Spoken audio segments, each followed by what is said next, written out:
Resource team. Welcome to the CTEC Beam Module 5 office hours. Just a reminder that these office hours are to review questions from the various modules that we've received over the course of about the last 2 weeks or so. At this point, we haven't received any questions related specifically to Module 5, which was the conversion and analysis of the CPT weights. We are lucky enough, though, to have Chris Copeland, part of our Beam resource team from ICL, on the call with us, and I'll turn it over to him in a second unless there's questions from the group that is participating related to Module 5 and especially the benchmarking tool. One quick reminder is that our next module, Module 6, is the effectiveness of utilization of CPT units. We're looking to have this module completed before the next office hours, which are January 4th of 2016. So hopefully your work in your internal teams in viewing that module, Module 6, will happen prior to that, and any questions that might come up can be submitted before those office hours on the 4th. For the folks that are on the call, please feel free to ask any questions that you might have to us as a group or Chris specifically for his contact expertise.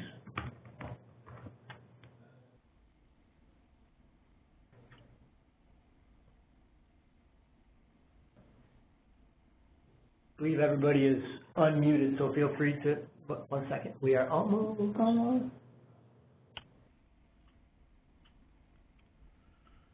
Good. Yes, any questions, feel free to ask them now. Sorry, we just had a little delay on the unmuting process.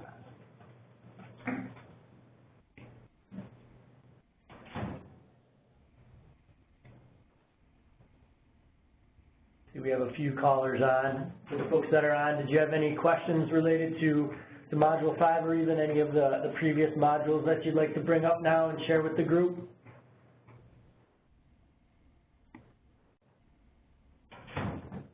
And I know some folks had been falling behind a little bit on just the time frames associated with the calendar and trying to catch up with the various modules. So if there are questions from some of the previous ones, now is a perfectly fine time to ask those as well.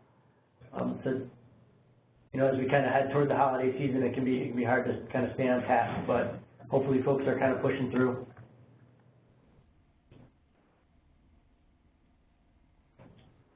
Right now we've got the Beam calendar up there.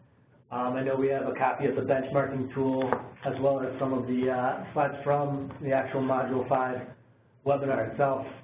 Any questions from folks?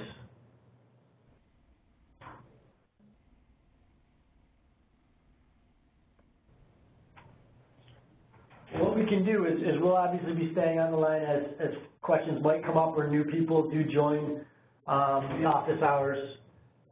Chris, if there's anything that well, if you do you want to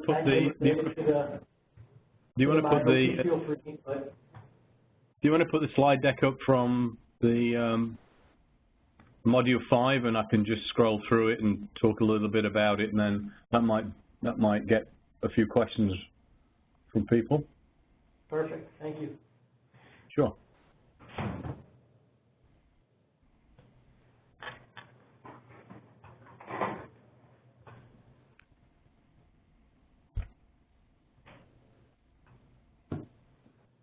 Tell me when I should see it. You should see it. I should see it? Yep. No?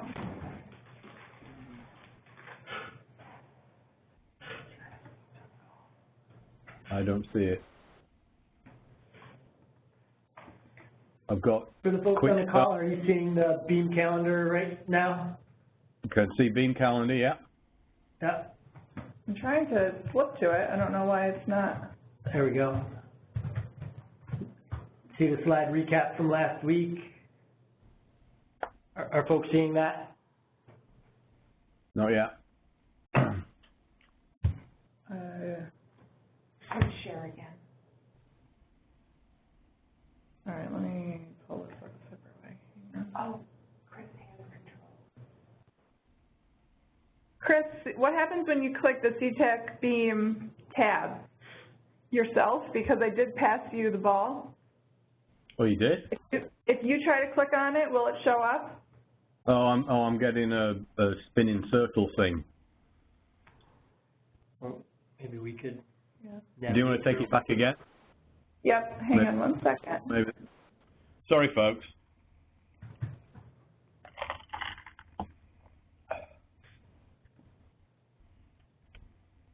Okay.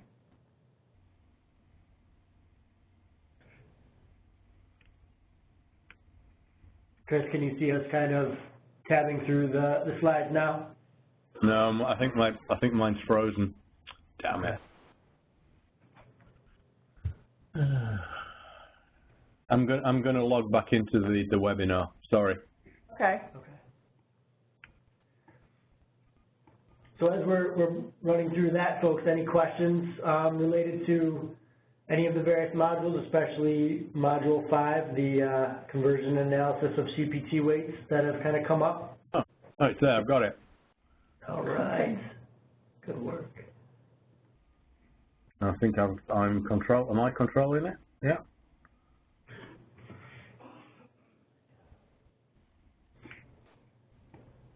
I think we'll pass you the controls in 1 second here, Chris.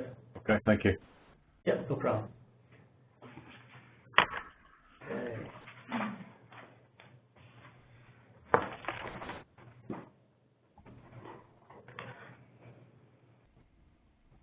I'm now the presenter. All right, so, I mean, it may just be helpful for anybody listening just to skim through these slides a little bit. And if there comes a point where what I'm saying raises a question, please just jump in at that point. But I'll try to go through these and give you a few ideas as to what at least they mean to me. This is originally presented by both Dave Wozniak, who's the CFO at Spectrum Health, and their clinical operations. So it was clearly designed to give you an idea both financially, but also how do you work something clinically as well. And it began to talk about CPT codes, weight, the relative value of different services. So on this example is a psychotherapy visit of 45 minutes isn't weighted directly one-to-one at 0.75, which would be what three-quarters of an hour would be, but it's actually weighted more heavily at 0.8275. And that becomes important when calculating revenue against cost, but also when we're talking to staff, I think it becomes an important tool in how we can get buy-in from staff that their work is actually more valuable than the time they directly spent doing it. And I think it's an important part in terms of productivity to understand the difference between those two. And clearly the difference in finance is important. So the next slide talks about that, the difference between it's an accurate measure of cost and it's an accurate measure of revenue. I think that first statement's a little bit misleading because if I flip back to that slide, the cost is in the 45 minutes spent doing the work, and the revenue is derived from the actual weighted of that revenue. So the cost, as long as staff do 45 minutes and don't do 52 minutes or 60 minutes, is there. And that's one of the essentials in terms of productivity, obviously, is you've got to make sure that you're measuring people's time accurately and also these weighted CPTs accurately. So again, that's that last point there. Oops, I've lost it. Sorry, I've gone off, my slides disappeared. I don't know whether yours has. So the two are very, very important, and understanding them in relationship to each other is important. I seem to have lost the slideshow. I don't know whether. Is everybody else? Can everybody else see that slideshow? Has it disappeared as well for you? We're back at the front page conversion and analysis of CPT weights, Chris. Really? Yeah. I'm not seeing anything, so I'm just going to keep on talking until it comes back up on my computer. So what does it mean for clinical operations? And again, these slides talk about, it's important, I know you can't see the slides, but I'm just going to talk through these, that one doesn't equal one, that there is no direct relationship between the hours spent doing the work and the amount of revenue that generates. And it's important to understand both, so you can understand the service mix offered, because your staff are going to be doing 30-minute visits, 45-minute visits, assessments and groups, and all those have different weightings, and how you develop a service mix between those becomes a discussion, I think, not just in terms of how staff individually might want to work, but also what is the best way to make sure that you're, you have a clinic that is viable. So explaining that to staff is really important, and I think the point I made earlier on about if a staff member is doing 3/4 of an hour, a visit for 3/4 of an hour, their work is actually valued more than that 3/4 of an hour. So it can be something of an incentive, and I think whenever we're working with staff, it's important to try and understand incentives for staff so that we not just come at this from a financial point of view, but what can we understand jointly between where does the best financial and the best clinical point meet. I think is a critical part of that that conversation with clinicians. So, I mean, I just did some fairly straightforward math that I think you should be doing, and probably are doing in your clinics at the moment, is that if we're talking to staff about doing about 60% of their time being productive time, and productive time is obviously a relative phrase because it means productive time in terms of sitting with a client when it's billable, although, you know, our staff and we understand there are other things that are productive in different ways, but productive in this meaning is simply when a service is being delivered that's actually reimbursable. So if we're looking at 60% of the time clinicians out of a work week is productive, then 26 times 3/4 of an hour sessions is 19.5 hours of face-to-face work. But in terms of weighted CPT codes, that's valued at $21.5 dollars worth of work. And I think it's an important part of the work you do with clinicians to understand whether you're counting the 19.5 hours or you're valuing their work more highly and saying you've actually brought in 21.5 hours worth of value work. And so those are important considerations as you think about how to calculate the work done and how do you report it, and how do you report it back to staff and understand how their time spent is valued. And I think the CPT code weightings are a valuable tool in terms of helping staff understand a joint understanding between the value of the revenue and the work done. So that was, I think, a general overview of the webinar as it was, and as the slide deck that you went through. And I'm just going to leave the phones open now for any questions that anybody may have. I can see there's about 10 people on the call. Great, thanks, Chris. We appreciate you kind of walking us through that. Yep. I know there was a few folks online that have mentioned that they had some questions. So, Kathy, I know if you're able to call in, there are a few questions you'd like to ask Chris. Now that would be the perfect time. I think we got our answers. Oh, you did. Great. Great. Okay. Really? In what I just said? It'll be a minor miracle if that's true. Other folks on the line, other questions that you had from viewing Module 5 internally with your group, or questions that kind of came up as Chris was taking us back through some of the slides and the kind of the concepts around the conversion and analysis of CPT weights and why and how it's important?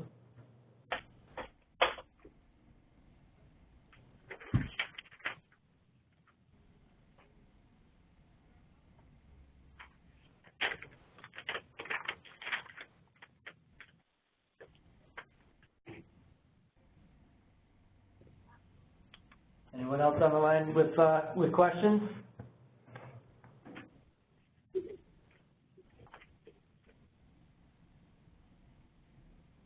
We'll take that as Chris's overview more than covered the potential questions that everybody would have had. So thank you again, Chris, for doing that. We appreciate it. Yeah, I'm here for a little while if you want to hold the lines open. I'm okay. Perfect. I think we will be doing the same. So folks, if there's questions that come up, feel free to just voice them in, use the chat functionality. We're going to leave the phone lines open for a while. If you want to discuss something with your internal groups while we're on the line and get back to us, that's fine. We'll also leave it open in case there's some other folks that might be coming on a little bit later and they might have questions as well.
If we needed, that was the main no-show slide from what I'm remembering. Sorry? It seemed like there was a question about wanting to see the no-show slide again, and so we just brought that up. But I believe it was Kathy who had the question or wanted to see the slide. But I'm not quite sure what the actual question was. Okay. Kathy, did you have a specific question related to no-shows?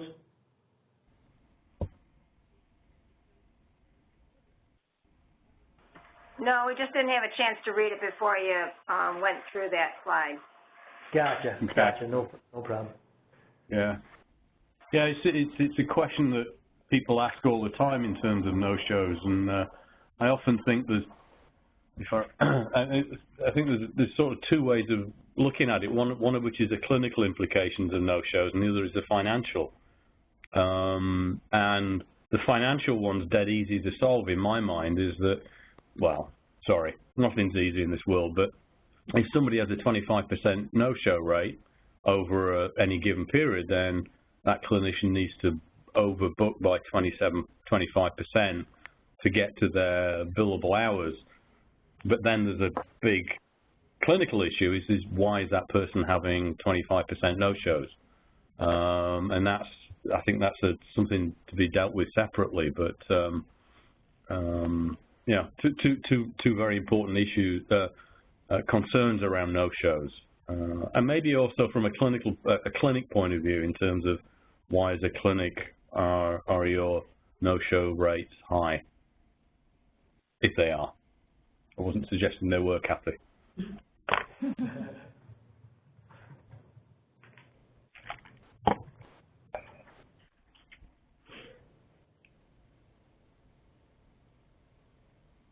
Any other questions on the no-show, an important kind of concept with like Chris was talking about?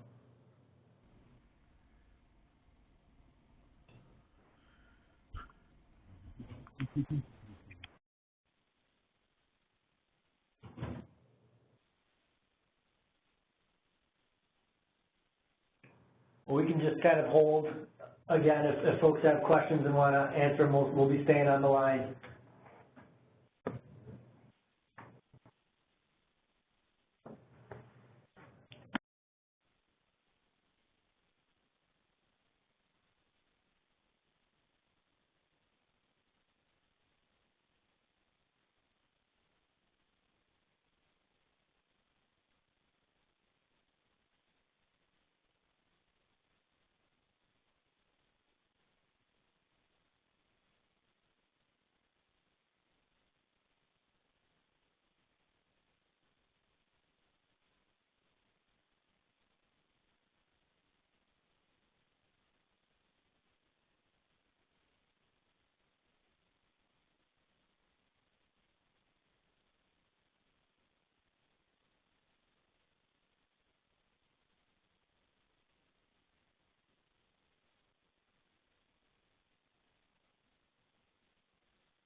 Hi, folks. We're going to hang on for probably about another 5 more minutes in case some new people come on, or if there's any questions that kind of spring forward with folks. But we're about 25 after. We'll be hanging on until about 12:30 or so. So any questions, feel free to ask them or to send them through the chat. Thank you.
You there, Donna?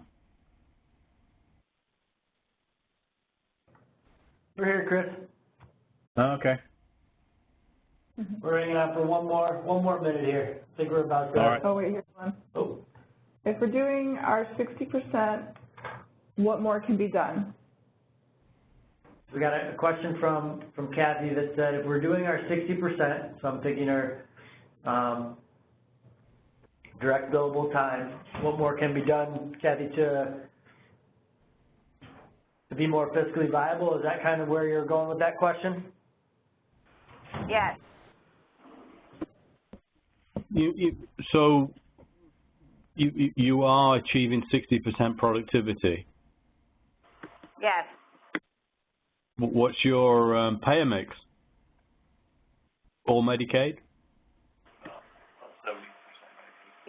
About 70% Medicaid. And 30%? About 20% insurance, and then other. So have you used the benchmarking tool to?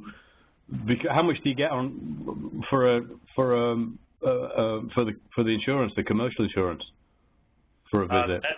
That varies by insurance company. Yeah, but it's quite low, isn't it? It is.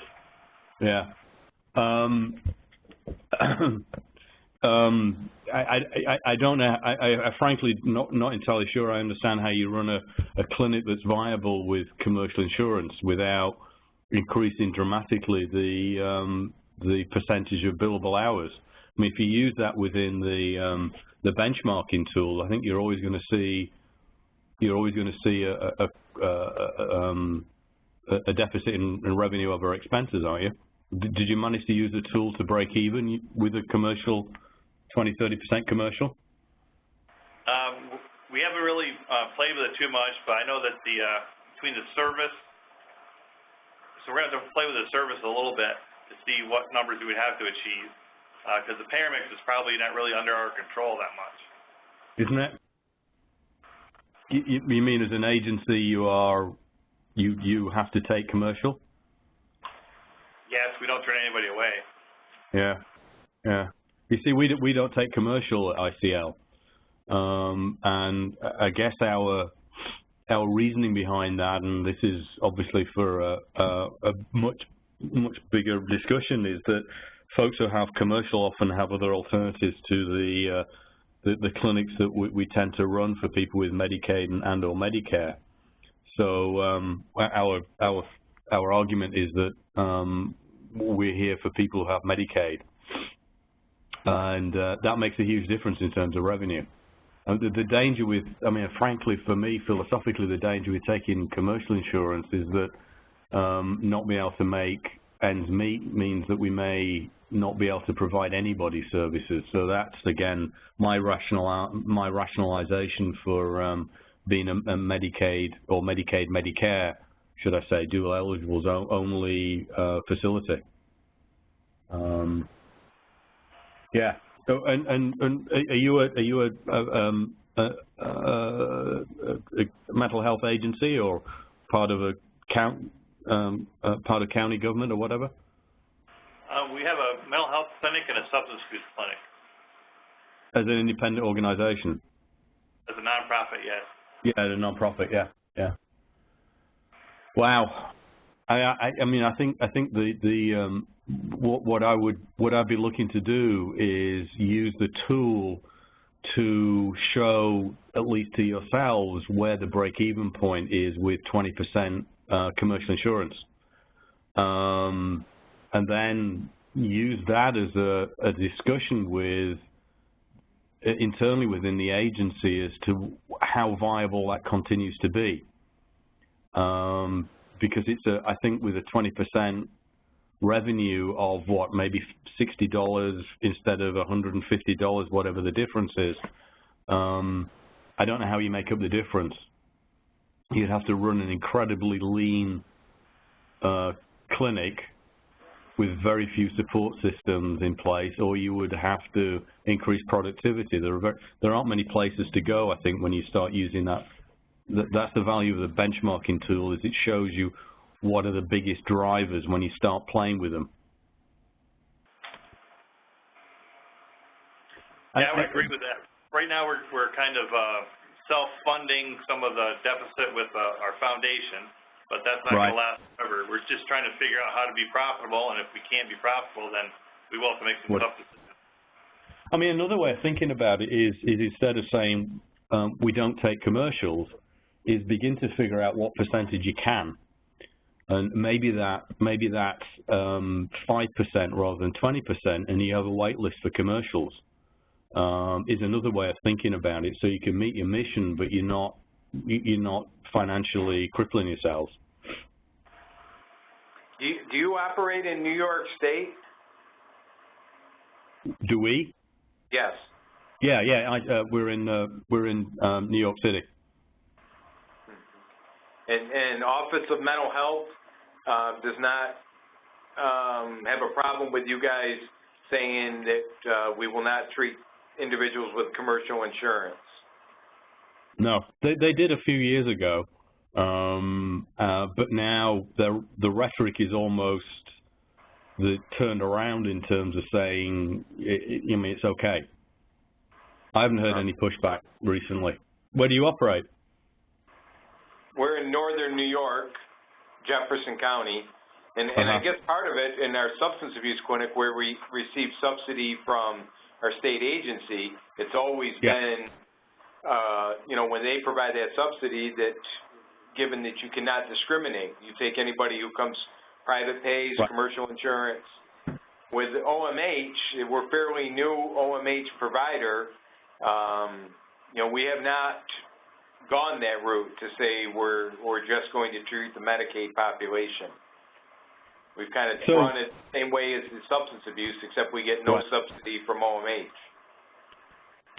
So right, so if the substance abuse agency is providing you with subsidies that you can attach to people who don't have commercial, then I mean, I think for me the exercise would be to say we get $100,000. I'm making these figures up. We get $100,000 worth of substance abuse revenue.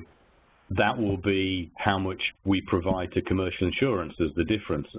I mean, OMH, the substance abuse ought to understand that that money they're giving you is going to the profit of the managed care company. I mean, it's a strange state of affairs when they're actually paying the profit of the managed care company. But if that's what they want to do, then that's their prerogative, I guess.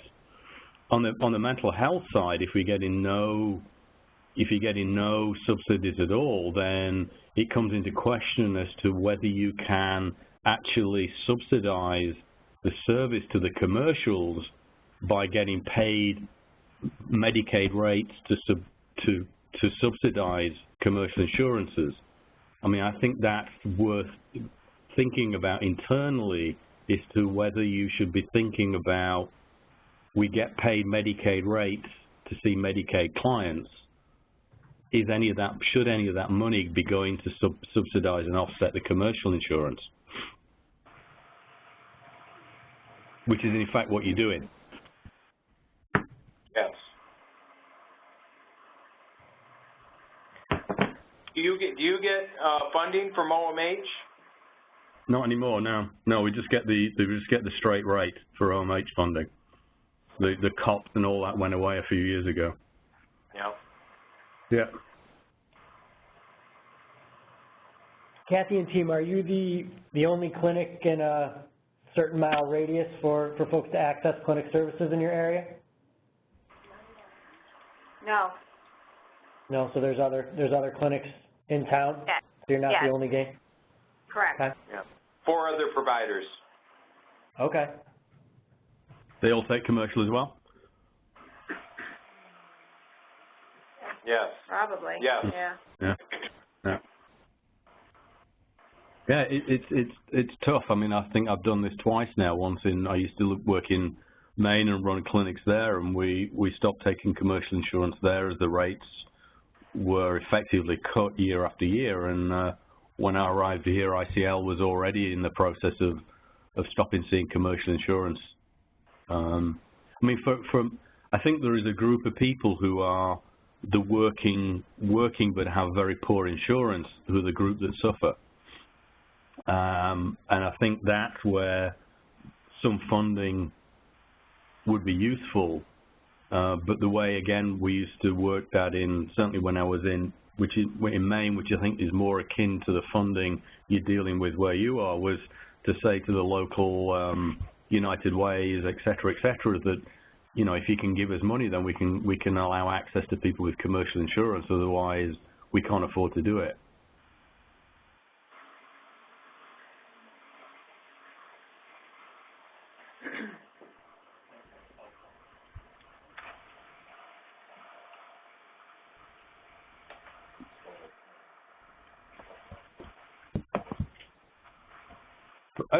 Okay, here's another suggestion that may go down may not be very favorable either. Is if you can set up a clinic that breaks even on Medicaid, one of the ways you can provide services to commercial insurances is by, and I don't know whether you're unionized or not, this is going to play into it, is that, again, one method to do that is to have anybody that wants to work over their 60%, you could pay them an incentive to do that, and they could see commercial insurances in that grouping. And if you're paying them, I don't know, let's make up an hourly rate that is less than the commercial insurance, as long as you're doing that after you've got the clinic to break even on Medicaid, then some of that extra revenue would be not as expensive as the staff that are providing it, if you set that up right. Does that make sense? Yep. So staff working overtime to see commercial insurance gets more money in the clinician's hands, gets you seeing the commercial insurance, but makes sure the agency clinic breaks even on the Medicaid population. Not easy, it's complicated, and it takes a lot of tracking, but it is another way of getting those people through the door in a way that makes sense.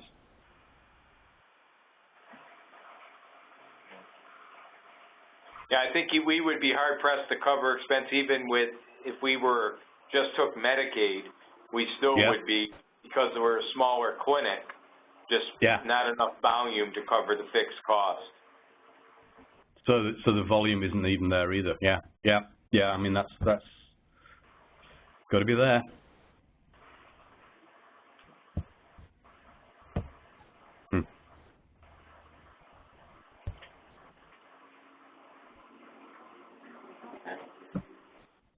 Well, thank you. Yeah, it's been very helpful. Thank you.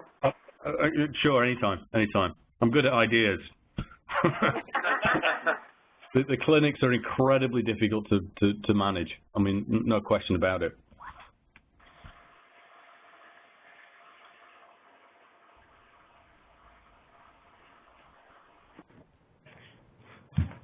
Great discussion. Thank you, Chris, for kind of walking them through some thoughts. We really appreciate it.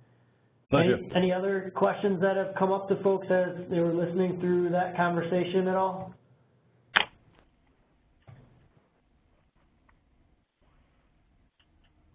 Okay. Well, I think we've kind of come to an end here for office hours related to Module 5. Thanks again for everybody for participating and Chris for sharing the content expertise and kind of walking through some of those detailed questions. We appreciate it. My pleasure. Next steps will be working on Module 6, and our next office hours will come after the first of the year. It's January 4th. So hopefully folks will be able to view Module 6 with their teams and move forward with CPC coding and working through the benchmarking tool. Since we won't talk again until after the end of the year, I hope everyone has a great holiday season and new year, and we'll talk to you guys the early part of January. Take care. All right. Thank you. You're welcome. Bye-bye.